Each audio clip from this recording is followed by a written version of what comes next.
بسم اللہ الرحمن الرحیم اعوذ باللہ من الشیطان الرجیم بسم اللہ الرحمن الرحیم۔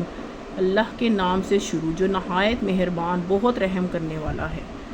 ارأیت الذی یکذب بالدین، اے نبی کیا آپ نے اس شخص کو دیکھا جو جزا و سزا کو جھٹلاتا ہے؟ فذالک الذی یدعو الیتیم، تو یہ وہ شخص ہے جو یتیم کو دھکے دیتا ہے۔ ولا یحض علی طعام مسکین، اور مسکین کو کھانا کھلانے کا شوق نہیں دلاتا۔ فویل للمصلین الذین هم عن صلاتهم ساہون، چنانچہ تباہی ہے ان نمازیوں کے لیے جو اپنی نماز سے غفلت کرتے ہیں۔ ساہون الذین هم یراؤون ویمنعون الماعون، وہ جو دکھاوا کرتے ہیں اور لوگوں کو استعمال کی معمولی چیزیں بھی دینے سے انکار کرتے ہیں۔